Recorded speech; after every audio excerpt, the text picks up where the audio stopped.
This is Steve, and I figured I'd do a little blog style video on the PinGolf games at the JPA PinGolf tournament, and let's see what happens here. Well, first up we have No Good Gophers, and the target score is 16 million for this. So basically the goal here, get multi-ball as quick as possible. Use the ramp to shoot the center ramp so that you can get those stupid gophers up and get them down. Really, don't even really go for the hole-in-one. Just get the ramp so that you can hit those gophers, light the locks, get the locks, start multi-ball. The reason is the jackpot's 3.5 million and the super jackpot is double the regular. So if you can get one jackpot and a super, that's already 10.5 million. And just by playing the game, you'll get the other 5.5 million or so to have 16. Really, that's a decent plan for this game. So there's Gophers. And next up we have Attack from Mars. Attack from Mars is 2.5 billion, which seems like a decent amount, but remember this game is set like other normal non-tournament games in that you light the extra ball after 2 saucers. So that's part of the reason why it is 2.5 billion. Also on this game, the diverter has been having problems, the lock diverter, so it's disabled, which means you can keep looping that center ramp, that lock ramp over and over to light multi-ball. So a good plan would be to get the shield down with the super skill shot and then loop that center ramp 4 times and start multi-ball. Get that ship down and then continue from there. When you get out of multi-ball, see where you are, whether you want to start total annihilation or go for another multi-ball, which would take 6 shots. If you can have the accuracy to repeat that shot, go ahead and try it. But that's 2.5 million for Attack from Mars. And also on this, before I forget, the right orbit shot is a little bit flaky in that if you shoot it too cleanly, sometimes it won't count, and it's very frustrating when you shoot that shot, especially if you have the big 4 ready and you're going to get the billion hurry up and the shot doesn't work. So watch out for that. It works about maybe 60-70% of the time when you make a fast shot. If you make a slow shot, it works a lot. So that's Attack from Mars. Moving on, we have Star Trek The Next Generation. Very nice. You see, this is, I don't know if you can tell by the picture here, but it is signed. This is David's from the league, from the Jersey League, and he has signatures of some cast members that he got. Show the rest of them there. And target score for this one is 875 million. It's a couple of decent strategies for this game. One would be to go for the lock ball and holodeck strategy, where on this game it's set that you can get 2 balls locked on the plunge, where it says light lock on the select screen at the start. You can get 2 locks from that. But a great move would be to lock ball 1 with the starting plunge, and then shoot the lock to light both the orbit shot and the ramp for the lock. And if you can get the ramp for the lock, number 2, the orbit shot ramp, the orbit shot lock rather, stays lit, and so you can lock the 3rd ball really quickly. And then once you're multi-ball, just go to town and get it done. Another thing you could do is use Warp Factor 4, because Warp 6 is the super spinner. And if you can rock that super spinner 2 or 3 or 4 times, that's 400 million right there, because that spinner spins pretty well in this game. And Warp Factor 8 lights the extra ball. So you definitely want to maybe go for that. So depending on your preference, I prefer to go for the lock strategy because to get that holodeck lit, it's a good 209 million if you know the pattern. So know the pattern of the holodeck. Alright, so that's Star Trek at 875 million target score. Next here is Whitewater at 175 million. And yeah, this one is just how you normally play it, really. Get the Whirlpool Challenge and really get that going for a long time. The kick out from the Whirlpool is pretty friendly. It'll go to the right ramp. and it'll set up another shot for the no way out most of the time. Very occasionally it will kick out of this left hole here very bad and cause it to go almost straight down the middle, so be ready to defend that. And of course, build up towards multi-ball so you can get those big jackpot shots. As long as you can at least get multi-ball and get the first 3 shots so you have triple jackpot, you'll get the 175 and you won't even need the 5x playfield. Before you even think about 5x playfield, you'll already be past it. So there's Whitewater at 175 million target score. Continuing on, we have Monster Bash at 24 million.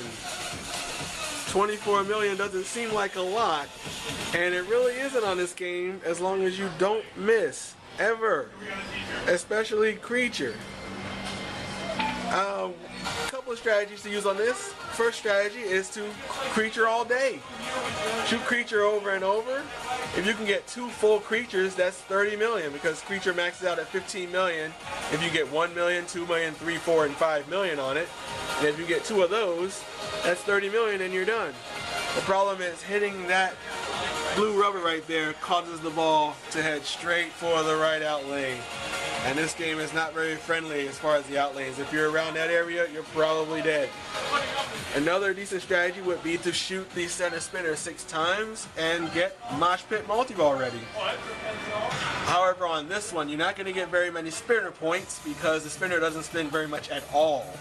But you can catch the ball pretty well with a live catch, and then transfer with a post pass and repeat the shot. Get that 6 times, and then think about bringing in at least 1 other monster into the mosh pit with you, and you'll come out with 24 million. And at that point, you won't need Frankenstein multi-ball at all. So be careful with this Monster Bash at 24 million. Very deceptive target score. Next, we have the Addams Family at 100 million. 100 million target score. This Addams Family has the gold ROMs. So Cousin It does have his secret prizes. There is the 25 million out there, the 20 million out there, and so on, including light extra ball. One thing that's good to do on this game is if you were to shoot the side ramp, use the thing flipper just to hold it up and carry it down to the left flipper here so you can set up another chair shot. That's better than taking a dangerous 5x graveyard shot, which could leave the ball out of control if you miss. If you can transfer the ball from this upper left flipper here to the lower left, you'll definitely have some success on this. Even though it is 100 million, remember the target scores are made so that a 3 is a good game, not an ace. That's why these target scores are not easy. So that is Addams Family at 100 million. Next we have The Shadow, target score 480 million. That target score is basically that way because there are a lot of extra ball opportunities on this Shadow. This game is so balanced that many strategies will work on it. You can do the two-way combo strategy. If you loop the Shadow loop 2 or 3 times, usually 2, you will like the extra ball. Also, if you complete 1 battlefield, you'll like the extra ball. Some players like to do the Vengeance strategy, where if you can stay accurate with those ramps and get Super Vengeance going, points will really climb very, very well. And also on this game, as of now, it is pretty easy to backhand the right flipper to the mode start hole. So 480 million, grind it out, get the modes, and don't tilt your bonus away. And there's The Shadow.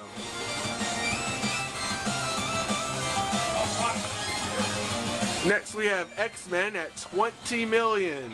20 million for X-Men. Now that target score used to be pretty rough on the old software, but now that it has the newest version on it, that 20 million just became a lot easier because now you can stack villains with heroes. What? So a good strategy, of course, is at the start, get Wolverine started. Don't even mess around. Start the first Wolverine. In fact, soft plunge and try not to hit anything so you can get a few good Wolverine hits in before your ball even starts, before the ball saver starts counting down. Get that first Wolverine going, make progress on that, and then when you come out, you'll probably have a villain lit at that point. Choose either Juggernaut or Sentinels to make all the shots worth more. And when you're doing that, get real good with the Cyclops and Storm combo. That's a very nice combo to do. It feels really good when you make it. And since the Sentinels mode and the Juggernaut mode amplifies those shots anyway, you could just start a villain, shoot those shots over and over. When those modes start, all of a sudden you find you have another 2 million because you completed either Cyclops or Storm. 20 million is good enough that you might not even need Magneto multi-ball, as long as you can keep getting that combo down. And there's X-Men at 20 million. And last but not least, we have Lord of the Rings at 28 million. 28 million for this game. Here the standard strategy applies. Start off by starting the War of the Ents mode. Use War of the Ents to get lots of souls on the Path of the Dead, and also to light the lock letters. Lighting the lock letters will set up multi-ball for the 2 towers, and while you're doing that, you're also building up souls for the Return of the King. Hopefully you'll build up enough points that you'll be pretty far along the way, especially if you can get two towers in ball 1 and then add a ball so that you have triple jackpots. You'll find you'll really make a lot of progress, and at 28 million doesn't seem very much. There's Lord of the Rings at 28 million. So those are the 9 games that are at the PinGolf tournament right now, because those are the 9 games that are live at the 8 on the Break arcade right now. Games can be swapped in and out at any time because this is an active arcade. And to account for that fact, I have target scores for all the games that have ever been at the break right here. As you can see, I have The Getaway, I have Johnny Mnemonic, Mousing Around is even there, even the Flintstones is there, Demolition Man, and so forth. So if a game does get swapped out, generally I'm prepared with a target score. If it's a brand new game that hasn't been at the break, then I'll set up a new target score, which basically means I'll play the game 10 times, take the average, and then take 30% off the score and round to the nearest whole number, really. Alright, so there are the target scores. Alright, also, here is the jackpot right now. It stands at $540. There has been play today, so that jackpot will increase. There are 3 leaders thus far, and there are payouts at the championship. First place will receive at least $324. Second place $162, and third place $54. And here are a listing of the entries thus far.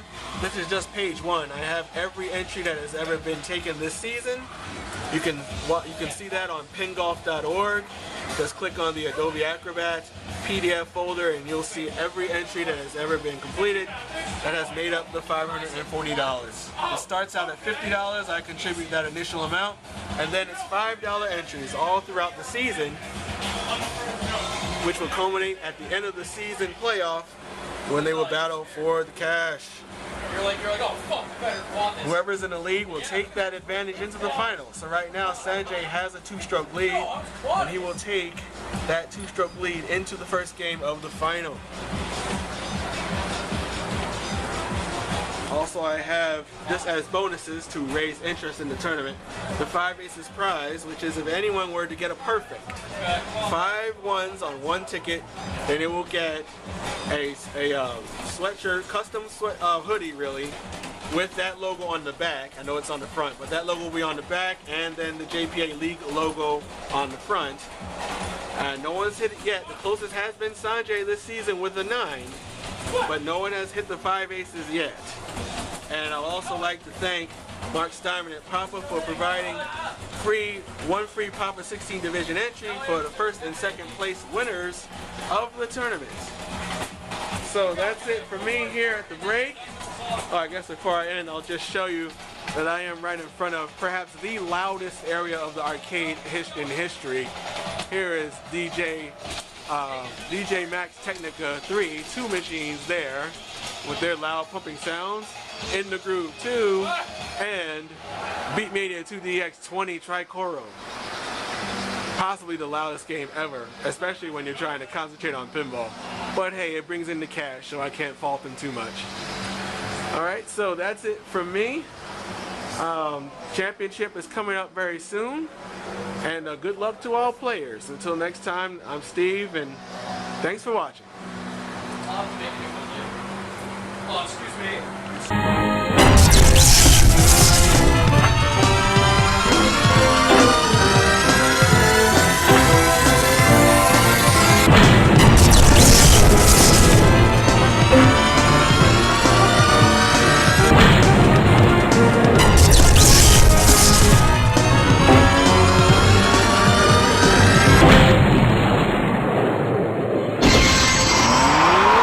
Outstanding.